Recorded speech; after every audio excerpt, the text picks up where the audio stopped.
যারা পরিষ্কার পরিচ্ছন্ন করে এই কাজে স্যালারিটা কেমন একটু জানাইতেন। বলদিয়া যে এটা বলদিয়ার কাজে বলদের কাছে স্যালারি 500 টাকা, কিন্তু ওদের পরিশ্রম একটু কম, কিন্তু ওরা বাইরে কাজ করতে পারে, এটা সুবিধা বেশি। কিন্তু সবার ভাগ্য তো হয় না, অনেক সময় না ফ্রি ভিসা আসবেন না, কারণ ফ্রি ভিসায় কাজ পাওয়া যায় না। আপনি ফ্রি ভিসা। আসসালামু আলাইকুম, আমি রিয়াদ আহমেদ রাজু। তো অবশ্যই আছে, আপনারা অনেকেই প্রশ্ন করেন যে কোন কাজে কেমন বেতন, কোন কাজ ভালো সৌদি আরবে। তো যাই হোক, এই সমস্ত বিষয় নিয়ে আজকে একটা ভাইয়ের সাথে কথা বলবো। ভাইটা কিন্তু এই যে, তো আসসালামু আলাইকুম ভাই। ওয়ালাইকুম আসসালাম, আমি শহীদুল ইসলাম। ভাই কেমন আছেন ভাই? ভাই আছি আলহামদুলিল্লাহ, ভালো আছি। যাক ভাই, আপনার নামটা কি আমি জিজ্ঞাসা করতে পারি? আমার নাম মোহাম্মদ শহীদুল ইসলাম। যাক, আচ্ছা ভাই, আপনি কতদিন আইছেন সৌদি আরবে? আমি 14 মাস আইছি। আচ্ছা ভাই, আপনার কাছে একটা প্রশ্ন, মানে আমার যে ভিউয়ার্স আছে তারা সবাই একটা প্রশ্ন করে যে আসলে ভাই কোন কাজে সৌদি আরবে বেতন বেশি। তো আপনার হিসেবে একটু বলবেন যদি। ভাই কোন কাজে বেতন বেশি মূলত হচ্ছে ভাই আপনার ড্রাইভিং আসতে হবে, মানে বাংলাদেশ থেকে কাজ শিখে আসতে হবে। কাজ শিখে না আসলে সৌদি আরবে কোনো মূল্য নাই। লেবারে আসলে খাটনি, পরিশ্রম রোদে কাজ করা লাগে, বা লেবারে কষ্ট বেশি।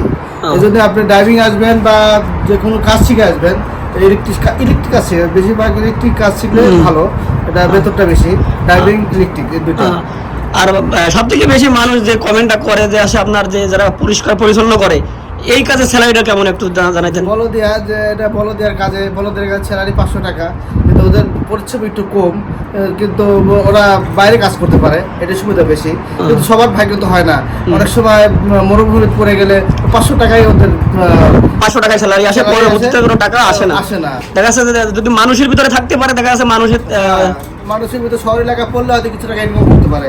আহামরি কোনো কিছু না, এদের সৌদি আরব অরিজিনালি বেতনটা কম, পরিশ্রম বেশি, বেতন কম। তাহলে গায়ে আপনারা কিন্তু বুঝতে পারছেন, যদি কেউ ড্রাইভিং ভিসায় আসে তাহলে হয়তো ভালো হবে, কারণ ড্রাইভিং ভিসায় আছে আপনার ইসলাম ফ্রি ভিসায় কেউ আসবেন না, ফ্রি ভিসায় আসবেন না, কারণ ফ্রি ভিসায় কাজ পাওয়া যায় না। আপনি ফ্রি ভিসা মূলত হিসেবে রাস্তায় ঘুরে বেড়ানো লাগে, কাজ নাই। আর আসলে আপনি কোম্পানি দেখে, ভালো কোম্পানি দেখে, ভালো লাইন কাট করে তারপর আসবেন। অনেকেই বলে কিন্তু যে ভাই সৌদি আরবে ফ্রি ভিসা বেশি টাকা। তো আজকে কিন্তু আসলে আপনারা এই ভাইয়ের সাথে কথা বলে বুঝতে পারছেন যে আসলে ফ্রি ভিসা সবার জন্য না। যদি আপনার নসিবে থাকে, যদি আপনি ওই রকম কাজ মিলে যায়, তাহলে দেখা যাচ্ছে আপনি ফ্রি ভিসায় কিছু টাকা ইনকাম করতে পারবেন।